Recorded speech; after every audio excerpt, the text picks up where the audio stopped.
시청자 여러분 안녕하십니까? 성북구 선거방송토론위원회가 주관하는 제21대 국회의원 선거 성북구 갑선거구 후보자 토론회 진행을 맡은 박용입니다. 자, 오늘 4월 15일 제21대 국회의원 선거가 치러집니다. 코로나 위기 속에서 치러지는 선거라 여러 가지 우려가 있는 것도 사실인데요. 자, 그럴수록 4년 동안 일할 우리 지역의 참된 일꾼을 선출하는데 여러분들이 많은 관심을 가져주셔야 되겠습니다. 자, 오늘 토론회는 성북구 갑선거구에 출마한 후보자들의 정책과 공약을 살펴보고 유권자 여러분들의 현명한 선택과 판단을 돕기 위해 마련됐습니다. 자, 아울러 성북구 갑선거구에는 모두 4명의 후보가 등록했지만 공직선거법에 따라 오늘 토론회는 3분의 후보만 모시고 진행하게 됐습니다. 자, 그럼 오늘 토론회를 함께 하실 후보들을 차례대로 소개해 드리도록 하겠습니다. 화면에 보이는 왼쪽 좌석부터 소개해 드리도록 하겠습니다. 기호 3번 민생당 박춘림 후보 나오셨습니다. 안녕하십니까. 엄마처럼 청년처럼 기호 3번 민생당 후보 박춘림입니다. 네, 반갑습니다. 자, 계속해서 기호 2번 미래통합당 한상학 후보 나오셨습니다. 안녕하십니까. 기호 2번 미래통합당 한상학 후보입니다. 인사 올립니다. 네, 반갑습니다. 자, 마지막으로 기호 1번 더불어민주당 김영배 후보 나오셨습니다. 네, 기호 1번 더불어민주당 김영배입니다. 인사 올립니다. 네, 반갑습니다. 자, 좌석 배치는 이 사전 추첨을 통해서 정해졌음을 알려드립니다. 자, 본격적인 토론에 앞서서 이 토론의 진행 방법에 대해서 설명드리도록 하겠습니다. 자, 오늘 토론은 각 후보자의 기조 연설을 시작으로 3개의 주제에 대한 사회자 공통 질문, 후보자 공약 발표 후 상대 후보자의 개별 질문, 1개 주제의 사회자 공통 질문 후 그리고 마무리 발언으로 진행하도록 하겠습니다. 자, 오늘 토론회에서 이 사회자가 드리는 질문은 성북구 선거방송토론위원회 전체 회의를 거쳐 사전에 선정됐음을 알려드립니다. 자, 발언 시간은 엄격히 통제되므로 후보자들께서는 발언 시간을 꼭 지켜주시길 바랍니다. 만약에 이 제한 시간을 초과해서 발언을 할 경우 사회자의 제지에 이어서 마이크가 꺼지도록 돼 있으며 발언 시간은 후보자가 발언을 시작한 순간부터 기산하도록 하겠습니다. 자, 이처럼 엄격하게 시간을 적용하는 것은 토론 진행의 공정성을 위한 것이니 우리 후보들께서는 원활한 토론 진행을 위해서 이 발언 시간을 꼭 지켜주시길 바랍니다. 자, 또한 우리 성북구 갑선거구 유권자들이 이 토론회를 통해서 얻고자 한 것은 주민의 대표로서 후보자의 자질을 검증하고 또 정책 공약과 비전을 듣기 위한 것입니다. 자, 따라서 각 후보들께서는 상대 후보에 대한 인신공격이나 이 비방은 삼가 주시길 바랍니다. 자, 그럼 본격적으로 제21대 국회의원 선거 성북구 갑선거구 후보자 토론회를 시작하도록 하겠습니다. 자, 그럼 첫 번째 순서로 각 후보자들의 기조 연설을 들어보는 시간을 갖도록 하겠습니다. 기조 연설의 발언 시간은 후보자별로 각 1분 30초씩 주어집니다. 발언 순서는 좌석 순서에 따라 기호 3번 민생당 박춘림 후보부터 시작하겠습니다. 네, 안녕하십니까. 다시 한번 인사드립니다. 민생당 기호 3번 박춘림 후보입니다. 먼저 국민 여러분께 이런 질문을 한번 해보고자 합니다. 과자를 사달라는 어린 자식의 손을 끌며 지갑 속에 있는 동전 몇 입을 세어보신 적이 있으십니까? 텅 빈 주머니를 생각하며 부모님 생일 선물로 무엇을 해드려야 하나 고민하는 청년기를 살아보신 적이 있으십니까? 그렇다면 국회의사당에서 망치 들고 빠루 들고 그도 모자라 공중부양하는 의원님들 중에 이 두 가지를 경험해 보신 분들이 몇 분이나 있겠습니까? 왕후장상의 씨가 따로 있습니까? 평범한 사람은 국회의원이 될 수 없습니까? 국회의원이 될 사람이 따로 있기는 한 겁니까? 힘없는 동네 아줌마가 젖먹이 애를 업고 돌아다니며 넘어져도 보고 또 아파다 보고 우르도 보면서 겪었던 불편함과 억울함을 직접 개선해보고자 발칙하게도 국회의원 선거에 도전하였습니다. 성북구민 여러분, 기호 3번 민생당 후보 박춘림은 국가공인 청소년 지도사입니다. 기호 3번 박춘님은 청소년 전문가입니다. 국회에도 청소년 전문가가 필요합니다. 네, 발언 시간이 모두 끝났습니다. 이 박준희 후보님 기조연설 잘 들어봤고요. 자, 다음은 기호 2번 미래통합당 한상학 후보 기조연설 해주시죠. 역시 1분 30초 드립니다. 네, 안녕하십니까. 성북구민 여러분 안녕하십니까. 참 어려운 시기입니다. 정말로 이 어려운 시기에 더욱더욱 문재인 정권 벌써 3년이 지나가고 있습니다. 문재인 정권 3년이 지나가면서 대한민국 곳곳은 너무나 붕괴돼 가고 있습니다. 특히나 우리 국민의 삶은 완전히 무너져 가고 있는 현실입니다. 정말로 저도 국민 한 사람으로서 가슴이 아픕니다. 자유민주주의 체제와 시장경제 원리는 완전히 지금 짓밟히고 있다고 생각을 하고 있습니다. 유권자 여러분, 이번 4월 15일은 우리 국민들이 이 대한민국의 호가 정말로 바로 앞길로 나아갈 수 있는 길이냐, 아니면 이 자리에서 맴돌 것인가 후퇴할 것인가, 그 분수령의 날이 됩니다. 국민 여러분의 준엄한 민심의 심판을 저는 4월 15일 날 해줄 거라고 믿고, 저희 통합당과 아울러 모든 국민은 대한민국을 바로 세울 수 있는 그러한 날이 정말로 기쁘게 맞이하는 자세로 저는 선거에 임하고 있습니다. 감사합니다. 네, 한상학 후보의 기조연설 들어봤고요.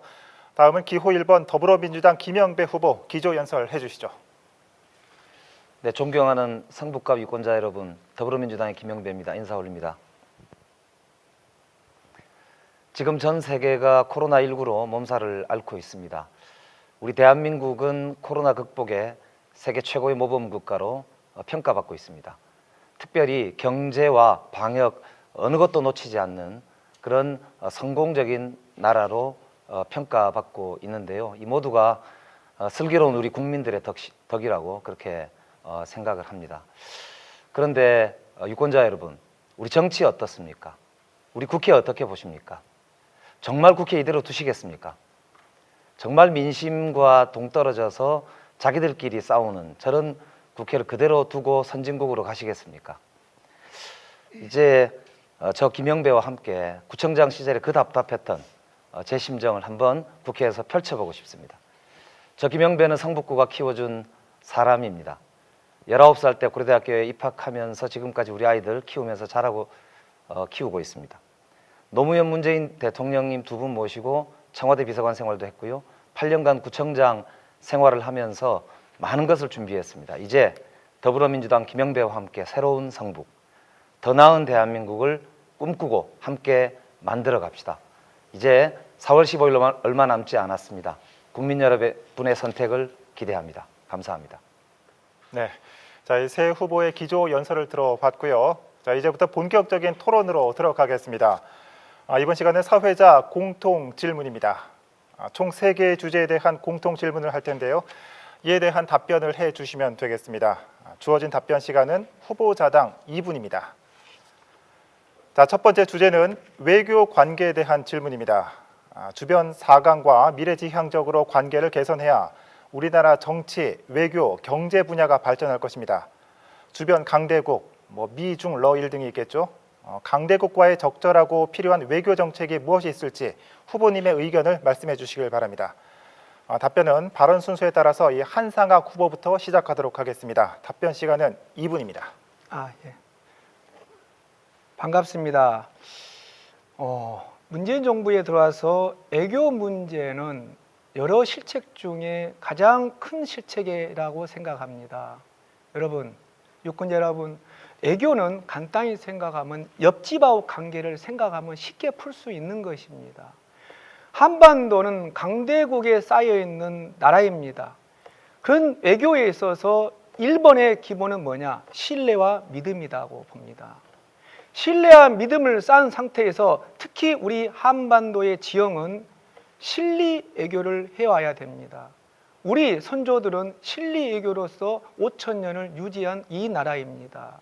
다음에 외교의 문제는 한반도에서는 경제 외교입니다. 경제 외교는 대한민국을 세계 6대 강국으로 만들어내는 그러한 외교였습니다. 지금 그런데 문재인 정부 들어와서 어떻습니까? 70년 이상 유지했던 한미 동맹은 많이 짓밟혀져 가고 있습니다. 더군다나 중국은 우리는 치욕적인 군력 왜곡을 하고 있다고 해도 과언이 아닙니다. 더군다나 우리 같은 동포인 북한과 관계는 어떻습니까? 미사일을 쏴대도 어떠한 청와대 대변인의 발언도 없습니다.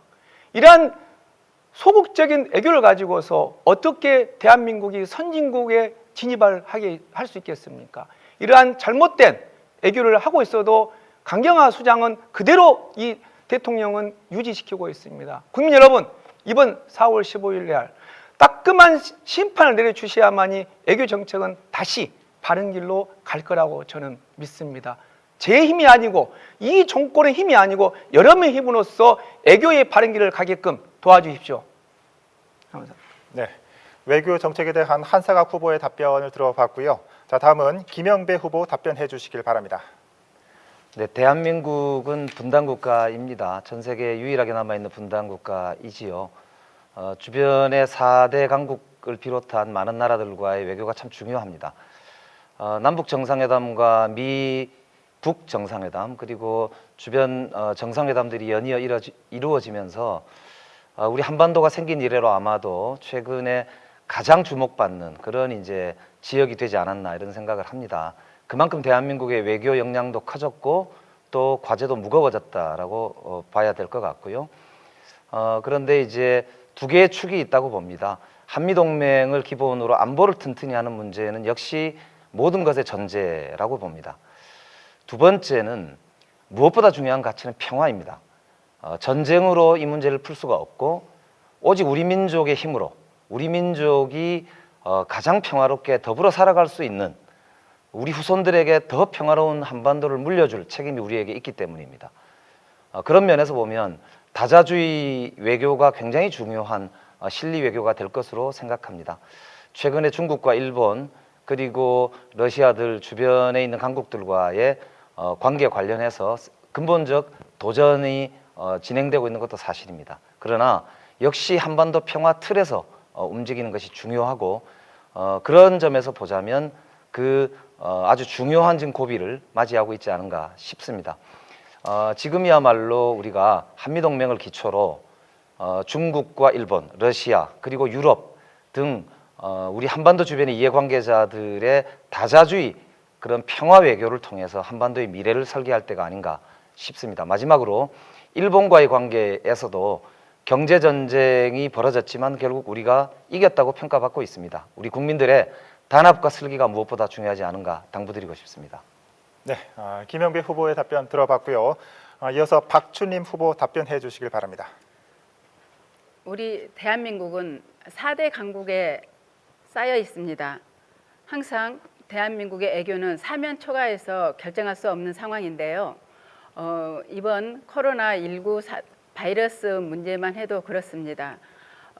가장 강대국이었던 중국에서 시작한 이 바이러스 문제는 결국 우리의 애교 정책에 대한 굴욕적인 문제까지 불거지게 되었습니다. 하지만 저는 이런 부분에 있어서 우리의 옛말에 이런 말이 있습니다. 병은 소문을 내야 된다. 그래야지 빨리 고칠 수 있다. 이 말을 빗대어서 생각을 해보자면은 이 바이러스 문제에 있어서 우리가 너무 폐쇄적인 애교를 하는 것보다는 터놓고 지금처럼 과감하게 때로는 애교를 펼칠 필요가 있다고 생각을 하고 있습니다. 그렇다고 우리가 굴욕적인 애교를 하자는 것은 아닙니다. 강대국의 인정에 얽매이지 말고 우리들만의 굴욕적인 애교를 벗어난 자주적인 애교가 우리의 대한민국이 살 거리라고 생각합니다. 우리의 선조들은 철저하게 그동안에 실리 애교를 펴왔습니다. 그런 실리 애교가 지금 상황에 가장 필요한 상황이 아닌가 생각합니다. 이런 실리를 바탕으로 미국과의 국방비 문제도 일방적인 굴욕적인 그런 관계보다는 실리적으로 일본 오키나와 같은 경우는 돈을 받아가면서 땅을 빌려주고 있는데 왜 우리 평택 기지는 돈을 국방비를 인상해 가면서 빌려줘야 되는가 이런 부분까지도 실리적으로 따져야 된다고 생각을 합니다. 네. 자, 이 외교 관계에 대한 새 후보의 의견을 들어봤고요. 이번 주제는 에너지 대책에 대한 질문입니다. 에너지 생산에 있어서 원전은 다른 전력에 비해 생산성과 경제성이 우수하기 때문에 유지해야 한다는 의견과 원전 폐기물 처리와 환경 문제로 인해 단계적으로 폐기해야 한다는 사회적 의견이 분분합니다. 정부도 원전의 환경적 문제로 인해 탈원전 정책을 추진하고 있습니다. 탈원전 정책에 대한 후보님의 견해를 말씀해 주시고 원전을 대체할 에너지 대책으로 어떤 것이 있는지 또 그 대체 에너지의 활성화 방안은 무엇이 있을지 말씀해 주시길 바랍니다. 자, 이번 답변은 김영배 후보부터 들어보도록 하겠습니다. 2분입니다. 우선 조금 바로잡을 게 있는데요. 문재인 정부가 탈원전 정책을 추진한다는 말은 정확하지는 않은 말씀입니다. 문재인 정부는 에너지 전환 정책을 펴고 있고요. 특별히 에너지 믹스 정책을 쓴다 이렇게 설명을 드리겠습니다. 무슨 말씀이냐면 우리나라에 이제 에너지 원들이 있는데요. 그 중에 원전이 있고요, 석탄이 있고, 그리고 가스가 있습니다. 그리고 그 이외에 기타 재생에너지가 있고요. 그 중에서 이제 이런 포트폴리오를 짜게 되는데 그 중에 이제 원전이 있는 것이죠. 우리 전체적으로 보면 지금은 좀 비중이 많이 떨어져서 한 30%대를 원전이 차지하고 있고 40% 정도를 석탄 화력이 차지하고 있는 상황입니다. 전 세계적으로도 프랑스 같은 경우는 한 60% 가까이가 원전을 하는 반면에 독일 같은 경우는 몇 년 안에 지금 원전을 완전히 폐기하겠다는 정책을 펴고 있습니다.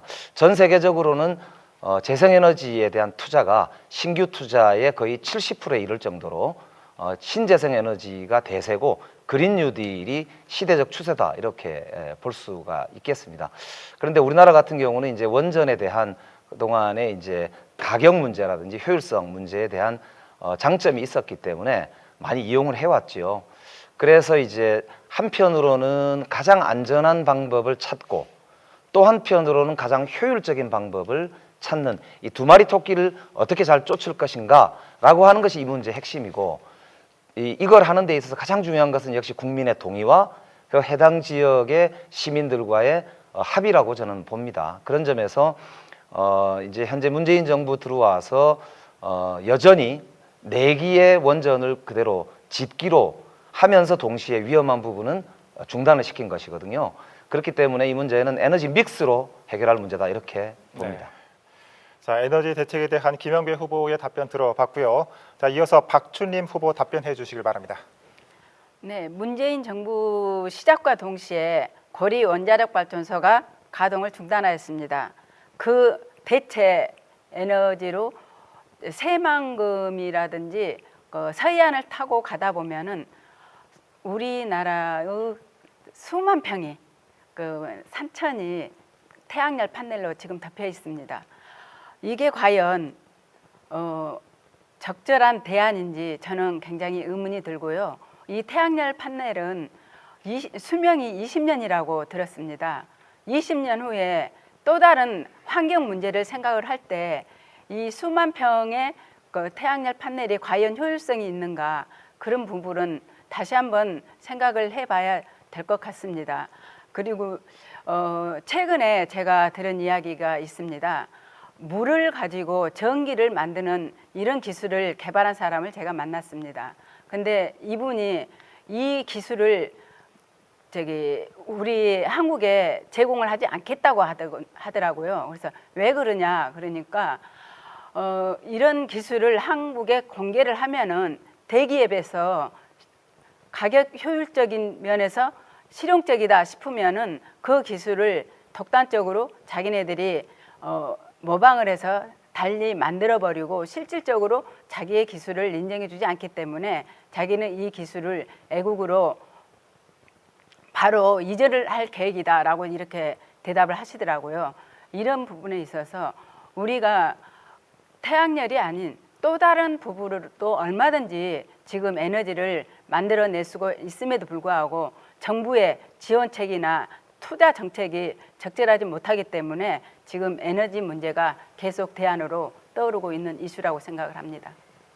네, 박춘희 후보의 답변을 들어봤고요. 자, 다음은 한상학 후보 답변해 주시길 바랍니다. 네, 감사합니다. 참 답답한 이 문재인 정부의 에너지 정책입니다. 문재인 정부가 들어서서 한 달 이내에 원자력을 수급시킵니다. 대한민국의 압축 성장의 근간은 1번이 에너지였습니다. 한반도에는 빈약한 자원의 땅입니다. 모든 에너지는 수입하고 있는 상태입니다. 원자력 발전은 대한민국 산업화에 있어서 가장 중요한 역할을 한 지 벌써 50년이 되어 가고 있습니다. 50년 동안 대한민국 원자력 발전소는 거의 전 세계적으로 사고율이 가장 미미한 분야입니다. 그런데도 어떤 전문가 집단의 말이나 여론도 없이 단지 대통령 취임하자마자 원자력 발전소를 수dob을 시킵니다. 경주 근데 월성 1호기에 7천억을 투자해서 원자력을 고쳤는데도 가감히 멈추게 했습니다. 이러한 에너지의 실기는 대한민국 경제의 원동력을 수dob시킬 수가 있다. 그래서 탈원전은 정말로 잘못된 정책이다. 그로 인해서 대체 에너지라고 하면서 지금 시골에 가면은 많은 태양광 패널들이 온 산천지를 다 덮고 있습니다. 그에 대한 후유증을 과연 세월이 지난 다음에 어떻게 대처를 할지 답답한 상황입니다. 국민 여러분, 이번에 에너지 정책이 잘못됐다는 것을 분명히 밝혀드리고요. 한전이 벌써 1조의 적자를 보고 있습니다. 전부 국민의 세금으로 막아야 됩니다. 이러한 잘못된 실기를 국민의 표로 꼭 심판해 주기를 저는 간절히 원합니다. 감사합니다. 네, 이 대체 에너지에 대한 후보들의 의견을 들어봤고요. 이번 주제는 경제 극복 방안에 대한 질문입니다. 자, 코로나 바이러스 감염증 19, 즉 코로나19 사태로 이 소비 위축 심리가 작용해 경제 악화가 장기화될 것이 불가피해 보입니다. 국내 내수 경제 및 수출 경제 활성화를 위한 후보자님의 방안을 말씀해 주시길 바랍니다. 이번 답변은 박춘림 후보부터 들어보도록 하겠습니다. 2분입니다. 네. 지금의 경제 상황은 IMF 때를 넘어 더 어려운 상황이라고 생각을 합니다. 이 코로나 바이러스로 인한 세계적인 경제 공황을 연상케 하는 그런 상황인데요. 저는 지금 현재 수출에 대한 방안이 있다기보다는 제가 그동안에 생각해 왔던 부분이 우리나라의 경제 축의 중심이었던 자동차 산업과 조선 산업이 다시 대한민국으로 들어와야 된다고 생각을 합니다. 이 두 산업이 해외로 전부 다 이전을 하다 보니 우리나라의 두 산업에 종사를 하였던 뿌리 산업군들의 이런 종사자들이 지금 현재 실업자가 되어 있습니다. 이런 실직자들의 주변에 우리가 주로 이용하였던 식당이라든지 분식집마저도 전부 다 폐업 상태입니다. 그 주변은 완전히 폐허가 되어 있는 도시가 되어 있습니다. 이런 부분에 있어서 우리의 뿌리 산업은 다시 활성화시켜야 된다고 생각을 하고요. 그 활성화시키고자 한다면은 두 산업이 다시 국내로 유입돼야 된다고 생각을 하고 있습니다. 그리고 두 번째로 지금 시대가 모든 게 자동화 시스템 시대입니다. 이 자동화 시스템의 시대에 따라서 우리의 일자리들이 많이 기계에 빼앗기고 있습니다. 이 자동화 시스템으로 변해가는 사회를 우리가 탓할 수는 없습니다. 거기에 맞는 적절한 플랫폼 사업이 요즘에 많이 활용되고 있습니다. 새로운 직업군을 찾아야 되고 그 직업군을 양성해야 되는 게 지금의 이 어려운 낭국을 극복하는 하나의 방향이 아닌가, 저는 평소에 그렇게 생각을 해와고 있습니다. 네, 경제 극복 방안에 대한 박춘림 후보의 답변 들어봤고요. 자, 이어서 한상학 후보 답변해 주시길 바랍니다. 참 어렵습니다. 가장 어려운 문제입니다. 선거운동을 하고 다니다 보면 많은 지역에서 정말로 힘들다고 합니다. 이렇게 힘든 적은 없었다고 할 정도로 가슴 아파하고 있습니다. 여러분, 경제 이 난국이 왜 왔을까요? 의사가 환자가 들어왔을 때는 먼저 진단을 해야 됩니다. 진단하지 않는 처방과 치료 계획은 무의미하고 도리어 환자를 악화시킵니다.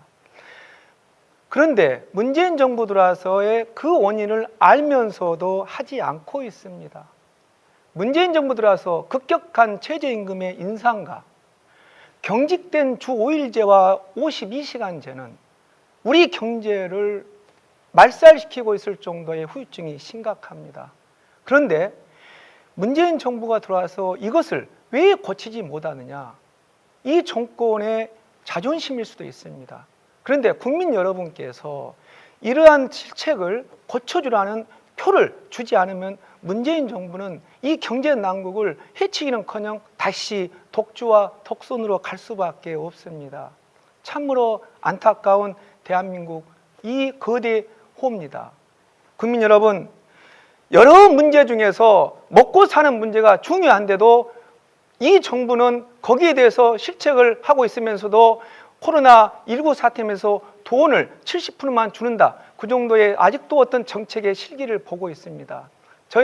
우리들은 급한 대로 전 국민을 7대 3으로 나누지 말고 일단 급한 대로 50만 원씩이라도 빨리 풀어서 응급 환자에 산소를 공급해야 된다. 이러한 우리는 정책을 펼 수 있는 기회를 국민 여러분 꼭 주기를 바라면서 마치겠습니다. 네, 한상학 후보의 답변 들어봤습니다. 자, 다음은 김영배 후보 답변해 주시길 바랍니다. 예, 국민 여러분 그리고 유권자 여러분, 저도 이 자리에 있으면서 참 착잡합니다. 구청장 시절에도 그랬지만 늘 우리 서민 경제가 어렵습니다. 대한민국의 덩치는 커졌는데도 우리의 삶이 그렇게 나아지지 않는 그런 이제 양극화가 지속되고 있지요. 지금 이제 코로나 이후에 대한민국을 그리고 전 세계를 걱정하는 분들이 많이 있습니다. 실제로 미국도 1분기를 거의 15% 마이너스로 보고 2분기도 24% 정도로 보고 있다고 합니다. 우리나라도 뭐 마찬가지일 것 같고요. 지금 이제 소비 안 되고 있습니다. 자본주의의 기본 전제라고 할 수 있는 거래가 안 이루어지잖아요. 시장이라는 곳에서 사람들이 만나서 활발하게 상호 교류를 해야 하는데 그게 안 됩니다. 생산도 물론 안 되고 있습니다. 원자재가 안 들어오기도 하고요.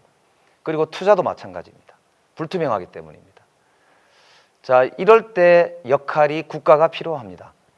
우리가 재정 여력이 충분한 나라라고 IMF는 대한민국에게 권고를 수차례 한 바 있습니다. 우리가 GDP 대비 부채 비율이 42% 정도가 지금 됩니다. 미국은 107%입니다. 일본은 224%입니다. OECD 평균이 109%입니다. 지금이야말로 국가가 나서서 기업을 살리고 소상공인들을 살리고 대대적인 사회적 투자를 통해서 경기를 진작하고 부양해야 할 때입니다. 지금이야말로 여야가 정쟁을 넘어서서 정말 대안적인 경제 살리기에 매진해야 될 때가 아닌가 생각합니다. 정부도 제2차 추경을 준비하고 있습니다. 재난 지원금 이외에도 앞으로 기업 살리기를 위해서 100조, 그리고 소상공인을 위해서도 대대적인 세제 혜택을 포함한 대책들이 시행될 예정입니다. 국민 여러분들과 함께 경제 살리는 데 총력을 기울여야 하겠습니다. 네, 자, 이 세 가지 공통 주제에 대한 후보들의 의견을 살펴봤습니다. 자, 이 선거 때가 되면 후보자들은 다양한 공약들을 쏟아냅니다. 지금부터는 여기 나와 계신 후보자들의 중점 공약에 대해서 들어보고 실현 가능성 있는 공약들인지 후보자 공약 발표 후에 토론하는 시간을 갖도록 하겠습니다. 공약 발언 시간은 1분 30초며 발언이 끝나면 상대 후보의 개별 질문과 보충 질문이 이어집니다. 질문 시간은 30초고요. 답변 시간은 1분 30초씩 주어집니다. 자, 발언 순서에 따라 공약 발표는 한상학 후보부터 들어보도록 하겠습니다. 1분 30초입니다. 네, 안녕하십니까.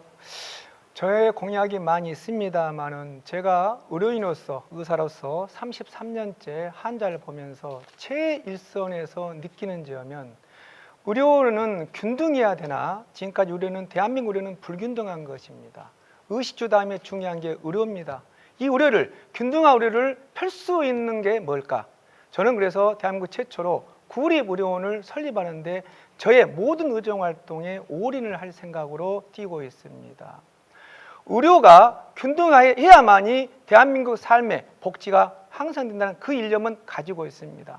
정말 가난한 사람들과 부자인 사람이 동등한 의료의 문턱을 저는 만들어 보겠다 하는 게 저의 일념입니다.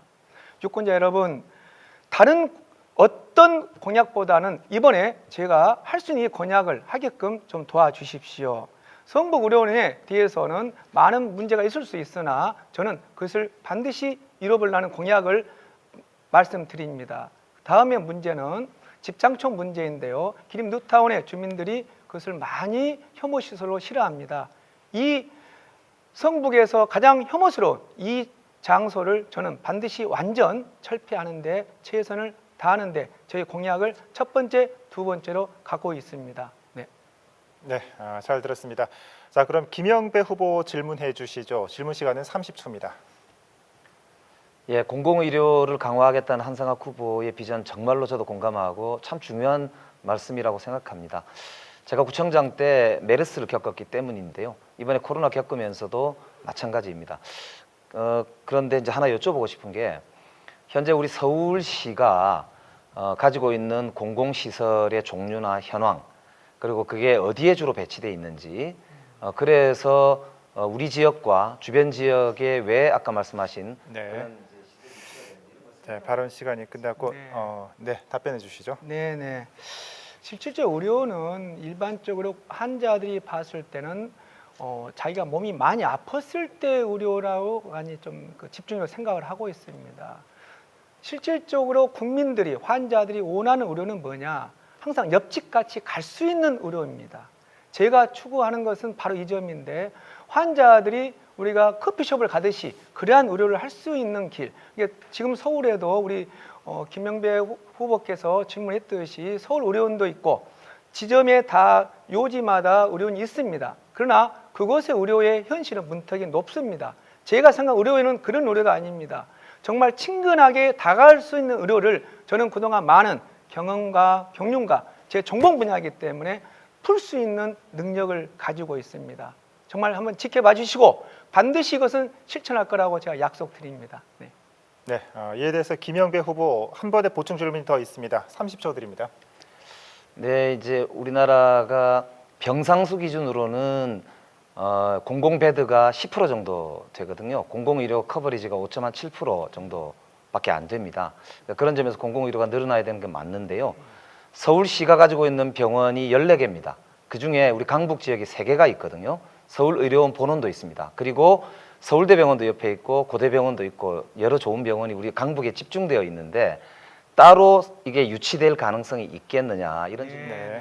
많은 네, 말씀해 주시죠. 네네. 많은 걱정을 할 수밖에 없을 것입니다. 경제 민주화가 있듯이요. 의료는요 정말 민주화가 돼야 됩니다. 서울대, 삼성병원, 중앙병원 전부 다 이런 병원은요 난치병을 치료할 수 있는 곳으로 변해야 됩니다. 의료는 배고플 때 밥을 먹듯이 우리 몸이 좀 이상할 때 편하게 갈 수 있는 그런 의료 시스템이 필요합니다. 우리 김영배 후보가 말씀했듯이 대한민국 공공의료는 OECD 국가의 58%가 공공의료 시스템인데 대한민국은 안타깝게도 사의료만 있습니다. 그러다 보니 의료 민주화는 저리 먼 거리에 있습니다. 전부 돈벌이 의료로 화해버렸죠. 공공의료 시스템은 지금까지 어떤 정부도 투자를 하지 않았습니다.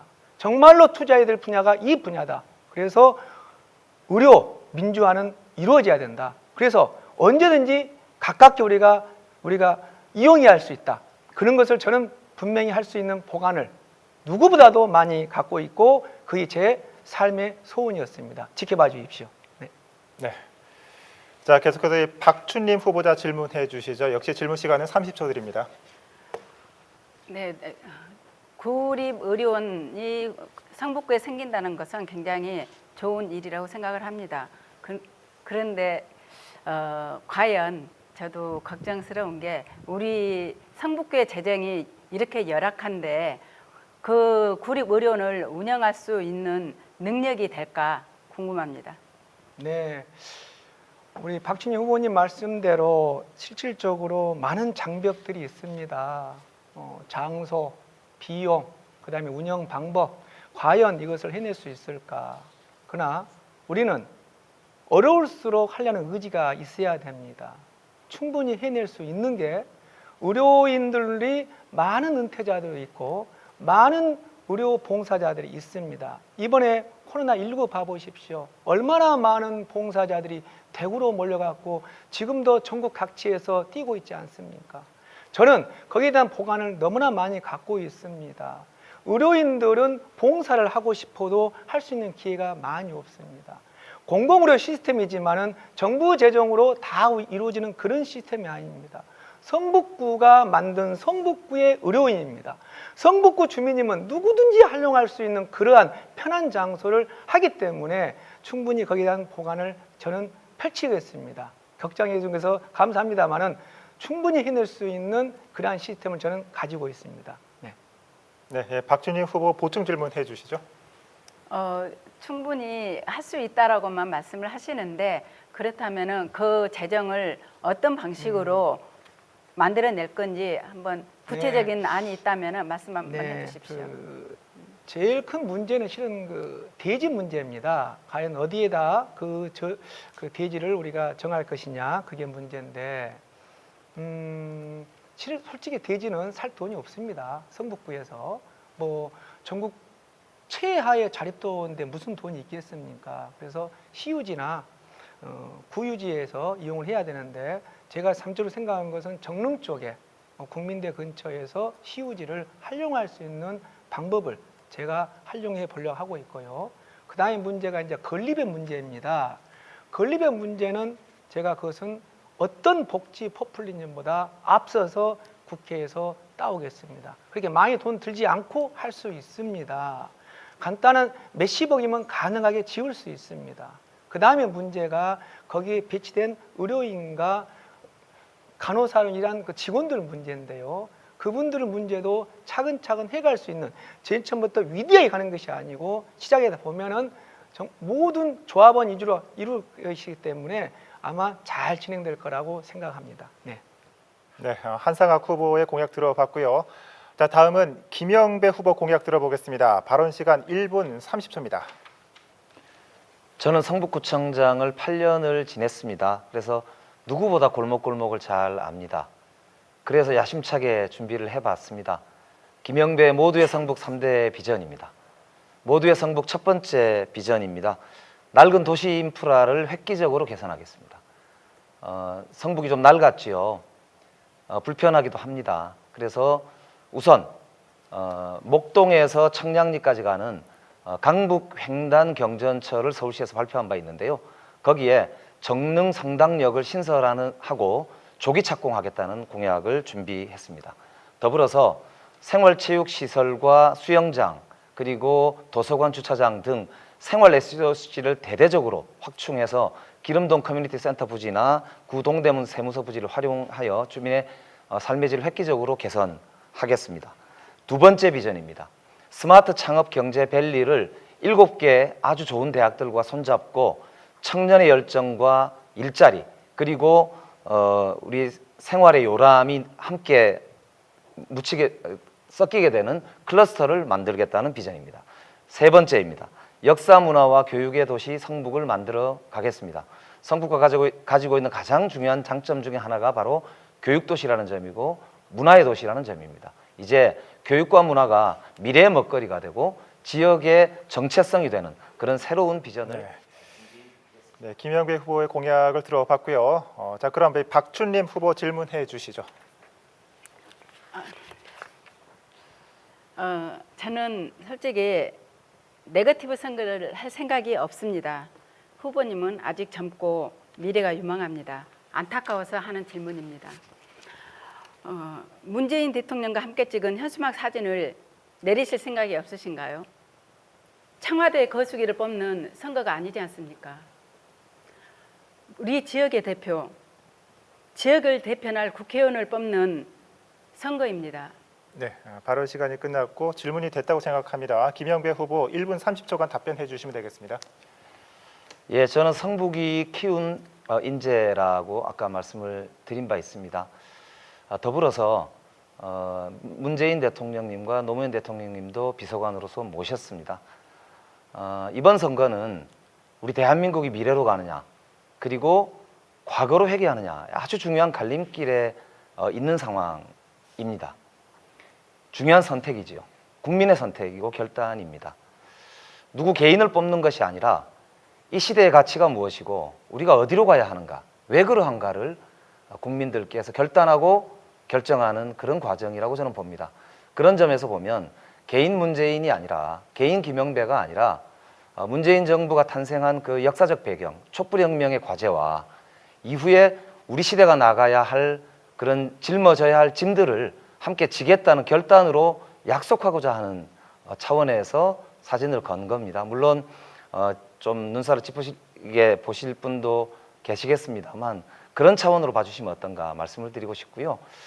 개개인의 잘못을 이제 혹은 아니면 모자람 이런 것들도 있지만 큰 틀에서 이 시대가 우리가 무엇을 해야 될 건가, 이게 이번 총선에서 우리가 가장 중요하게 판단해야 될 가치가 아닌가 그렇게 생각합니다. 네, 박준님 후보 한 번의 보충 질문이 더 있습니다. 네, 한 가지 더 그럼 질문을 하겠습니다. 2013년도에 제가 정릉 추억사진전을 연 적이 있습니다. 2013년도에 그 다음 해에 바로 구청장님께서는 성북 추억사진전을 열었습니다. 성공하셨습니까? 제가 이 질문을 하는 것은 과연 국회의원이 되시면 창의적인 정책을 만들어낼 수 있을까라는 궁금증에서 이 질문을 드립니다. 네, 답변해 주시면 되겠습니다. 네, 저도 기억합니다. 늑말이라는 그런 이제 잡지와 활동을 우리 박춘님 후보께서 굉장히 활발하게 하셨던 걸로 기억하고요.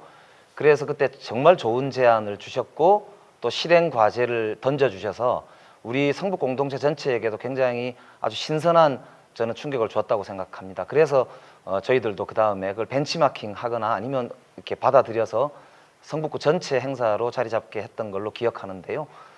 저는 이 우리 지역의 이 기억이라고 하는 게 사람에게 주는 그런 이제 좋은 영향이 참 크다고 생각합니다. 앞으로도 저는 과감하게 벤치마킹하고 과감하게 섞이고 다양성 속에서도 함께 가는, 그게 이제 새로운 시대에 저는 일하는 방식이 아닐까 그렇게 생각하면서, 그렇기 때문에 오히려 다르기 때문에 이렇게 우리가 같이 토론하는 거고 영향을 주고받는 거 아닌가.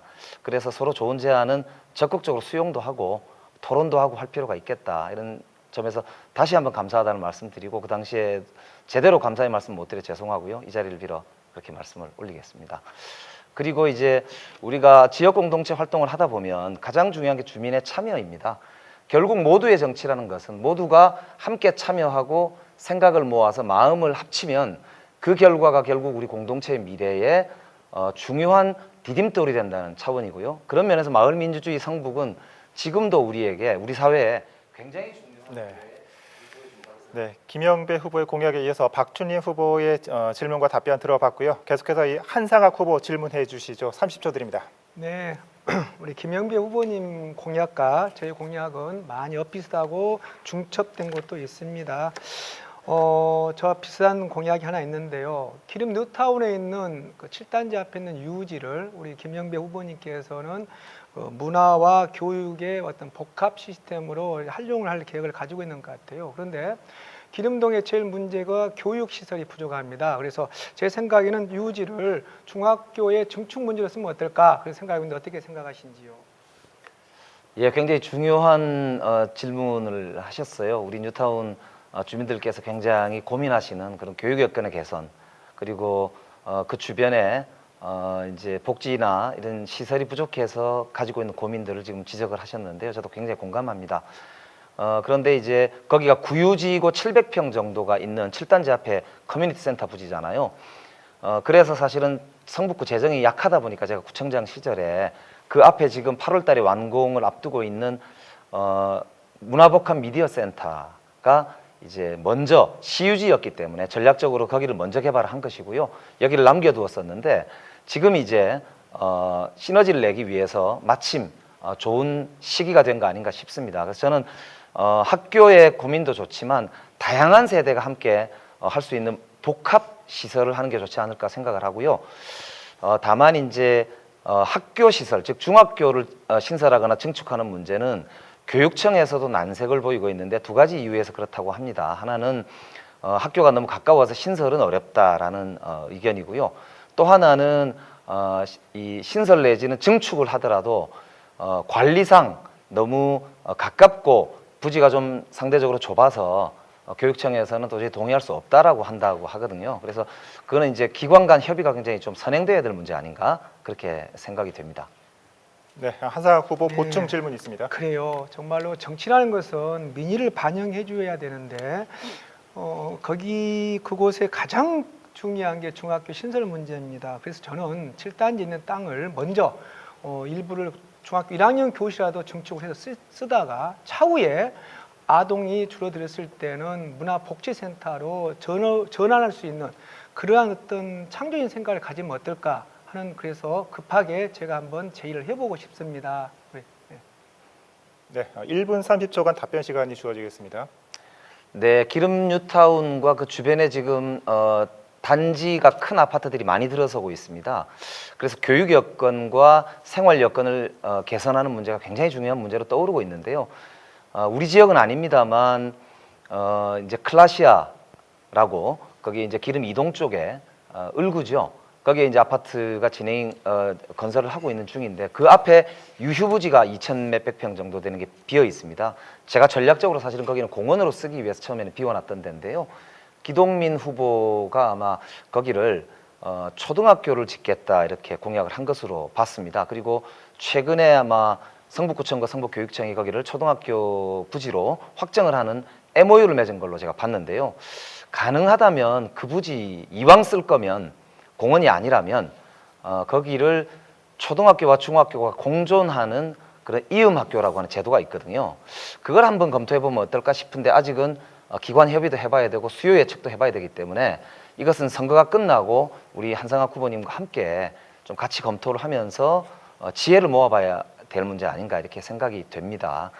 사실은 우리가 미리 계획을 하고 도시계획이 선행된 상태에서 아파트도 지어지고 공공시설, 학교들이 들어가고 병원이 들어가고 해야 되는데 우리 도시계획이 그런 점에서 보면 굉장히 주먹구구입니다. 이 문제를 반드시 고쳐야 되는데요. 이후에도 제가 국회에서 꼭 그 문제는 손을 봐야 되겠다고 생각을 하고 있습니다. 네, 김영배 후보의 공약 들어봤고요. 자, 다음은 박춘림 후보의 공약을 들어보도록 하겠습니다. 발언 시간 1분 30초입니다. 네, 저는 성북을 위한 성북에 의한 성북에 필요한 일들을 하겠습니다. 먼저 20평대 1억 원 아파트 100만 호를 공급하는 특별 법안을 만들겠습니다. 두 번째, K산업을 육성하는 정책을 만들어 청년들의 길을 살리겠습니다. K산업은 고 김대중 대통령께서 자신 있게 추진하셨던 정책입니다. 지금 전 세계로 뻗어가는 한류는 K산업의 한 부류라 할 수 있습니다. 또 대중문화를 중심으로 알려진 한류뿐 아니라 우리의 예술과 문화, 모든 창작물의 블루오션 산업단지를 성북에 만들겠습니다. 저는 오래전부터 성북구 전체를 스토리텔링하여 종로구에 버금가는 관광특구를 만들고자 하였습니다. 세 번째, 일하는 국회의원 국민소환제를 입법 추진하겠습니다. 저는 몇 년 전부터 헌법 개정 국민운동본부에서 활동하고 있습니다. 우리의 지금 법은 유신 체제에서 만들어진 유신 독재를 유지하기 위해서 만들어진 법의 굴레에 있습니다. 이 법안들을 차근차근 고쳐 나가서 새로운 법을 만들 수 있도록 하겠습니다. 그 우선이 국민소환제를 우선 입법 추진하고자 하는 겁니다. 네, 박준림 후보의 공약 잘 들어봤습니다. 자, 한상학 후보 질문해 주시죠. 네, 우리 박 의원님 공약은 정말로 서민들 삶을 향상시킬 수 있는 좋은 내용들입니다. 정말로 1억 원대에 100만 원을 지어가지고 서민들한테 공급해 준다면 이것보다 더 중요한 게 어디가 있겠습니까? 의식주를 해결할 수 있는 이러한 공약을 추천한 데서 우리 박 후보님 조금 더 혹시 좀 소상하고 자세한 내용이 있다면 이번 기회에 한번 알려주시면 더욱더 우리 유권자들이 평가하는 데 좋을 것 같습니다. 네. 부탁합니다. 네, 이 특별 법안은 없었던 게 아닙니다. 노무현 정부 시절 마지막 부분에 이 법안이 만들어졌고요. 이명박 정부에 들어서면서 이 법안이 폐지됐습니다. 이 법안에 의해서 서초구에 분양된 적도 있었습니다. 지금 우리가 새롭게 이 법안을 추진하는 방법은 일단 토지는 국가에서 보유를 하고 건물만 건설사가 건물을 지어서 건물값만 분양하는 이런 법안을 만들고자 하는 것입니다. 이렇게 되면은 국가는 그 토지를 그대로 보유하면서 토지에 대한 상승분을 국가가 보유를 하고 있는 거고, 우리의 서민들은 싼 가격에 건축비만 우리가 그 분양을 받아서 사용을 하고 하는 거기 때문에 충분히 가능한 일이라고 생각을 하고요. 이런 혜택이 성북구에 지어진다면은 일단은 대학이 7개가 있는 우리 성북구의 학생들과 거기에 속해 있는 서민들에게 가장 혜택이 가는 제도가 아닐까 그렇게 생각을 합니다. 네, 한사각 후보님 보충 질문해 주시죠. 정말로 좋은 공약 꼭 실천되면 저도 바랍니다. 정말 제가 그 꿈꾸는 것 중에 하나가 마음에 든 게 우리 박 후보님 공약 중에 국회의원 국민 소환제입니다. 정말 이것은 어떻게 보면 헌법을 위배할 수 있으나 저는 이건 필요한 제도라고 봅니다. 이러한 국민 소환제 법 추진을 꼭 이루어지면 좋겠습니다. 거기에 대해서 강력한 한번 국민들의 약속 한번 해주시죠.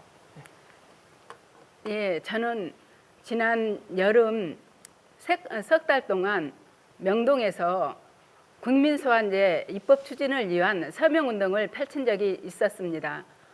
모든 사람들이 당연한 법인데도 불구하고 여태까지 이렇게 소환되지 않는 이유를 모르겠다고 이구동성으로 물어왔습니다. 그 당시에는 지금 누더기가 된 연비제로 인해서 국회가 공전된 상태였었는데요. 그런 국회의원들을 보면서 모두가 분노하고 있었던 시기였습니다.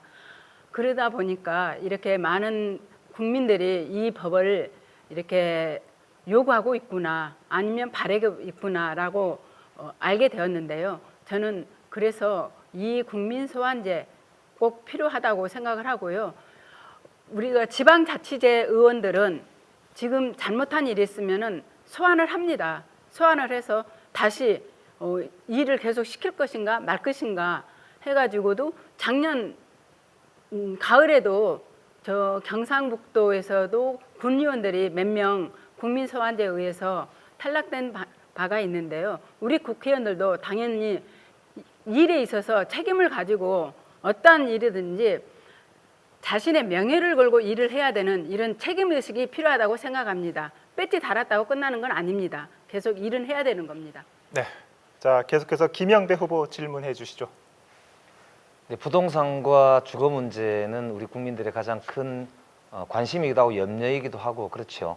특히 우리 젊은 분들에게는 더 그러합니다.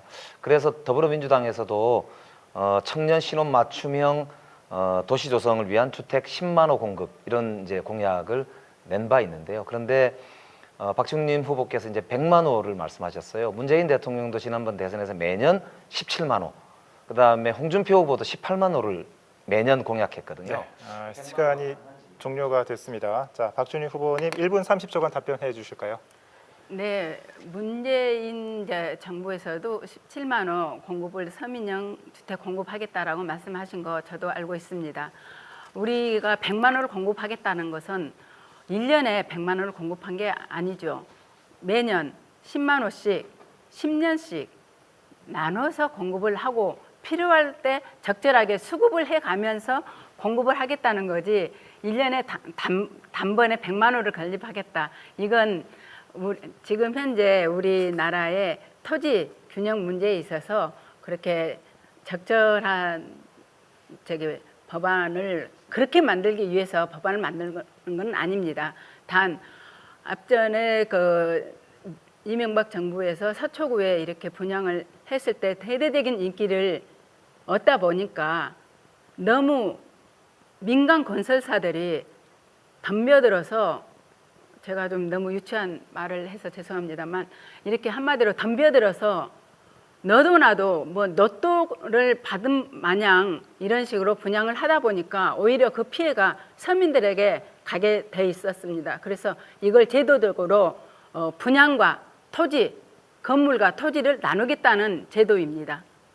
네. 자, 이에 대해서 김영배 후보 보충 질문하실 수 있습니다.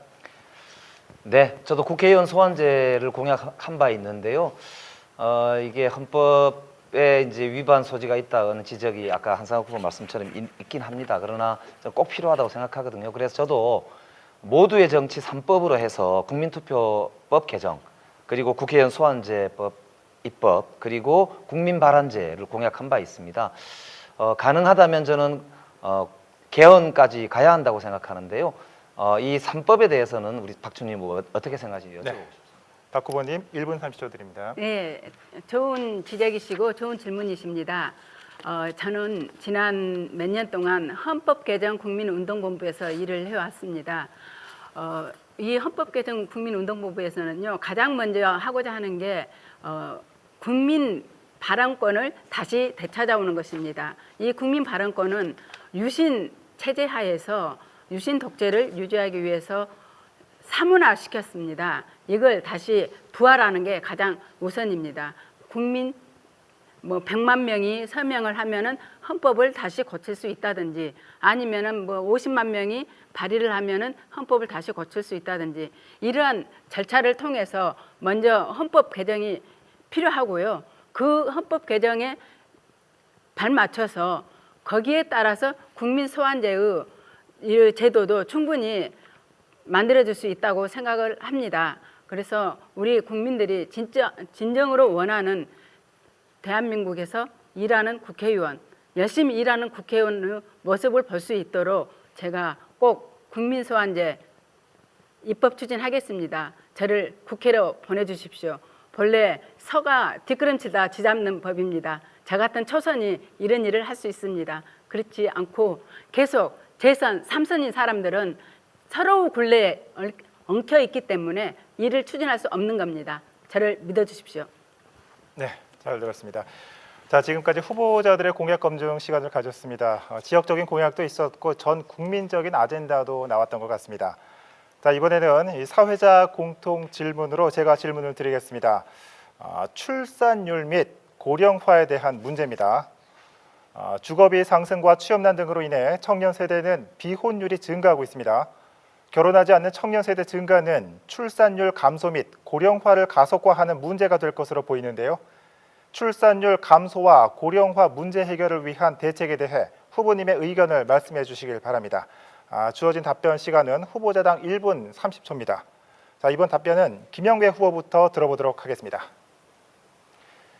저출산 문제는 우리 사회의 근본적인 존재에 대해서 질문을 던질 정도로 심각한 문제입니다. 2019년 기준으로 0.92라고 하니까요. 2명이 결혼해서 0.9명을 이제 낳는다는 거니까요. 과연 우리나라 국가가 존재할 수 있을까 하는 질문까지 나올 정도입니다. 전 세계에서 우리나라가 이제 저 최꼴찌에 해당하는 그런 이제 출산율이 되겠죠. 1971년생이 우리나라 100만 명이 조금 넘는다고 합니다. 그런데 지금 새로 태어나는 이제 신생아들이 30만 명이 안 됩니다. 특히 결혼하는 쌍의 숫자가 이미 30만 쌍이 무너졌다고 합니다. 다문화 가정들이 늘고 하더라도 심각한 정말 우리 사회 지속 가능성에 의문이 들고 있는 상황입니다. 그런데 돌이켜보면 우리 젊은 사람들이 살아가는 데에서 너무 어렵습니다. 일자리도 문제고요. 특히 신혼부부는 전세, 월세가 거의 60% 이상을 산다고 하고요. 현실적으로 자기 집을 언제 마련할지를 기약할 수 없는 그런 상황에 살고 있습니다. 그러다 보니 결혼과 출산이라는 게 모두 짐으로 다가오는 그런 상황에 몰리고 있는 것이죠. 이런 이제 종합적인 우리 사회의 새로운 설계가 필요하다고 저는 생각하고요. 저출산 고령화를 우리 시대의 최고의 과제로 설정해야 한다 그렇게 생각합니다. 네, 이어서 박준희 후보 답변해 주시길 바랍니다. 예, 그동안에 여러 지자체에서 아이를 낳으면은 몇백만 원부터 몇천만 원을 준다라는 공약들이 남발되었습니다. 그렇다고 그동안에 인구가 늘어났습니까? 아이들을 돈 준다고 아이를 낳지 않습니다. 출산율을 높이기 위해서는 무엇보다도 주거가 안정이 돼야 됩니다. 주거가 안정이 되면은 자연스럽게 사랑이 싹 트는 거고 아이는 낳게 돼 있는 겁니다. 저는 서울시 저출산 극복 사회연대위원회에서 몇 년 동안 활동을 하고 있습니다. 이 단체에 제가 이런 제안을 한 적이 있습니다. 출산율보다 더 중요한 것은 태어난 생명들을 지키는 것이다. 극단적인 선택을 하는 사람들이 OECD 국가 중에 작년에도 1위를 차지하였습니다. 특히 청소년들의 자살률은 매년 높아가고 있습니다. 출산율을 높이기 위해 사용되는 정부 지원금이 청소년들의 삶의 질을 높이기 위해 쓰여질 수 있다면 오히려 출산율은 높아질 수 있을 것입니다. 이러한 저출산과 청소년들이 극단적인 선택을 막기 위한 정책이 필요하며 기호 3번 박주님이 청소년 전문가로서 국회에 가야 될 이유입니다. 저는 극단적인 선택을 하지 않는 청소년들이 있는 대한민국을 만들고 싶습니다. 네, 이 저출산에 대한 박주님 후보의 의견 들어봤고요. 자, 다음은 한상학 후보 답변해 주시길 바랍니다. 네, 어려운 문제입니다. 정말로 심각한 문제입니다. 지금까지 모아오던 주제들, 애교, 경제, 에너지 문제는 어떤 한 정부의 실책으로도 발생할 수 있습니다만은 이 출산율과 고령화 문제는 이 전반적인 사회 문제입니다. 실은 여야가 있는 문제가 아닙니다. 이 대한민국의 트렌드의 문제입니다. 그러면 왜 출산율이 떨어질까요? 왜 고령화가 문제가 생길까요? 거기에 대한 후유증을 처리하는 게 이제 정부의 역할이겠죠. 여러 가지 경제적인 문제, 양육과 보육의 문제, 과연 우리는 어떠한 일을 해왔는가? 해온 거에 대해서 어떠한 정책에 반성을 해봤는가? 여야가 우리가 하나가 돼서 대한민국의 출산율을 제고시킬 수 있는 어떠한 제도가 필요하다. 정말로 이것은 어떠한 보수와 진보의 의미가 아닌 대한민국을 살리는 길이다. 의미로 저는 출산율은 심각한 문제라고 생각하고 많은 여야가 관심을 가져야 된다고 생각하고 있습니다. 고령화 문제는 많은 의학의 발전에서 일어나고 있는 너무 자연적이고 행복한 문제입니다. 그러나 그 고령화된 그 어르신들을 우리는 어떻게 대체해 줄 것인가? 이것도 여야의 관계없이 우리 대한민국이 함께 사는 사회를 만들기 위한 필요한 정책을 우리는 자, 발언 시간이 끝났고요. 이 출산율 감소와 고령화 문제에 대한 각 후보자들의 답변 잘 들었습니다. 자, 마지막으로 유권자에게 드릴 당부의 말씀이나 미처 답변하지 못한 내용을 말씀하실 마무리 기회를 드리도록 하겠습니다. 자, 주어진 시간은 각 1분 30초입니다. 자, 먼저 박춘림 후보 말씀 들어보겠습니다. 시간 1분 30초입니다. 저는 성북의 문화를 굉장히 사랑하고 존중합니다. 저는 초등학교 3학년 때 정릉이라는 단어를 교과서에서 본 순간부터 정릉에 이사 와서 사는 것을 동경하면서 살아왔고 20년 전에 결국 정릉으로 이사를 왔습니다. 정릉에 이사 와서 보니까 정릉은 택시기사도 알지 못하는 지역이었습니다. 저는 그동안에 꾸준하게 정릉에 대해서 공부를 하다 보니 정릉에 대한 스토리텔링에 대해서 캐릭터를 개발했고 그걸 가지고 상품화를 시켜서 정릉을 또는 성북구를 잘 살게 하고 싶은 그런 마음이 컸습니다. 저는 성북구 전체를 스토리텔링해서 제2의 문화관광 특구로 만들고 싶습니다. 종로구에 버금가는 그런 관광 특구를 만들고 싶은 마음이 있기 때문에 저에게 꼭 기회를 주십시오. 일할 기회를 한 번만 주십시오. 제가 성북구를 싹 바꿔놓겠습니다. 그동안의 성북구는 정치를 위한 정치인들이 뽑혀왔습니다. 이제는 일을 하기 위한 정치인을 뽑아주십시오. 부탁하겠습니다. 네, 자, 이어서 한상학 후보 말씀 들어보겠습니다. 네, 성북구민 여러분, 유권자 여러분 정말 감사합니다. 장시간 들려줘서 감사하고요. 정말 양쪽에 계신 두 후보님도 아주 훌륭하시고 실력 있는 분들입니다. 여기서 저희 세 명은 여러분의 선택을 기다리고 있습니다. 저 많은 공약이 있으나 유권자 여러분 딱 하나 약속드리겠습니다. 하나는 정말 싸우지 않겠다. 화해하고 화합하겠다. 이 약속은 정말 분명히 지켜드리겠습니다. 같은 동포요 형제고 우리는 친구입니다. 싸우지 않는 국회, 가장 효율적인 국회, 공부하는 국회, 그러한 상이 될 수 있는 정말로 유권자 여러분들이 기대할 수 있는 그런 국회를 만든 것은 정말 제 1호의 제가 공약으로 약속으로 하겠습니다. 지역을 돌아보면 정말로 울부짖듯이 화를 내듯이 제 손을 잡고 말합니다. 제발 싸우지 말라고. 제발 왜 국가돈 먹으면서 싸우냐고 질타를 던집니다. 싸우지 않겠습니다. 정말 우리는 한 패를 타고 가는 대한민국 호를 지켜나가는 그런 국회의원이 되고 싶습니다. 새로운 획기적이고 창조적인 국회를 만들 수 있는 후보인 저 한상학의 유권자 여러분 선택을 저는 기다리겠습니다. 감사합니다. 네, 마지막으로 김영배 후보 말씀 들어보겠습니다. 존경하는 성북구 유권자 여러분, 지금까지 경청해 주셔서 감사드립니다. 잘 준비하겠습니다. 우리 한상학 후보님, 박춘님 후보님, 그리고 많은 분들과 더불어서 토론하고 함께 만들어 가겠습니다. 선택의 순간이 왔습니다. 늘 선택은 어렵습니다. 그러나 이제 미래로 갈 것인가, 과거로 돌아갈 것인가 우리가 결단해야 할 때가 왔습니다. 우리 성북구의 미래를 위해, 그리고 우리 아이들의 미래를 위해 국민 여러분, 유권자 여러분 한번 잘 생각해 보시고 함께 힘을 모아주시기 바랍니다. 지금 우리 정치 어떻습니까? 여의도 정치는 뿌리는 말라 죽어가는데 꽃만 화려한 그런 이제 모습과 똑같습니다. 우리 시민의 양분을 먹지 못하고 뿌리는 죽어갑니다. 여의도에서 자기들끼리 싸웁니다. 우리 국회가 머리 좋고 똑똑한 사람, 공부 잘하는 사람이 없어서 문제겠습니까? 이제 정말 시민들과 함께 울고 웃던 그런 사람들이 정치에 나서야 합니다. 우리 시민들이 정치를 통제하고 정치와 함께 더욱 행복한 국가로 나아갈 수 있는 주인의 역할을 할 수 있도록 모시는 정치, 우리 모두의 정치가 필요합니다. 저 김영배와 함께 4월 15일 우리 모두의 정치 새로 시작하기를 바라면서 열심히 준비하겠습니다. 감사합니다. 네, 모든 후보자들의 매진말까지 다 들어봤습니다. 자, 오늘 토론을 위해 참석해 주신 후보님들 감사의 말씀 전해드립니다.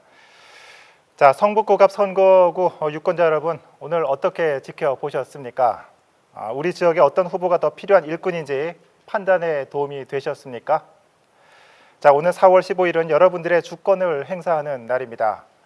이 시간이 유권자 여러분들의 선택에 도움이 되셨기를 바라며 21대 국회의원 선거 꼭 투표하시길 바랍니다.